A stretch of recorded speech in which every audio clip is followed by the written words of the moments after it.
Diabetes refers to a group of conditions characterized by a high level of blood glucose, commonly referred to as blood sugar.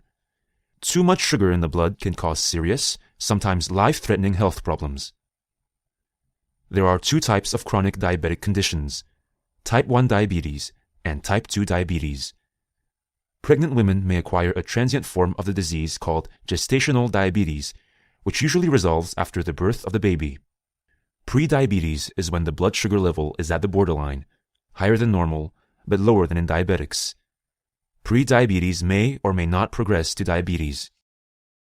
During food digestion, carbohydrates, or carbs, break down into glucose, which is carried by the bloodstream to various organs of the body. Insulin is a hormone produced by beta cells of the pancreas and is necessary for glucose intake by target cells. In healthy people, beta cells of the pancreas produce insulin.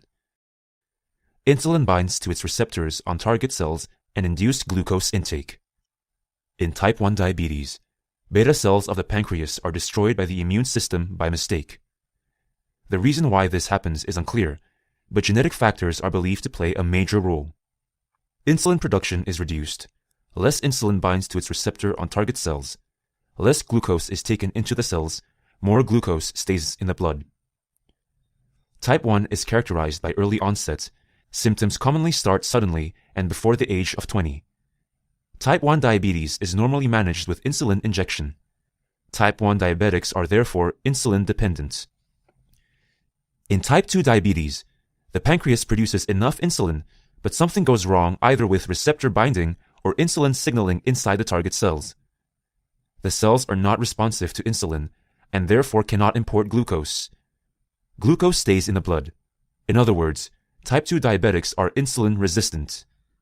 Here again, genetic factors predispose susceptibility to the disease, but it is believed that lifestyle plays a very important role in type 2.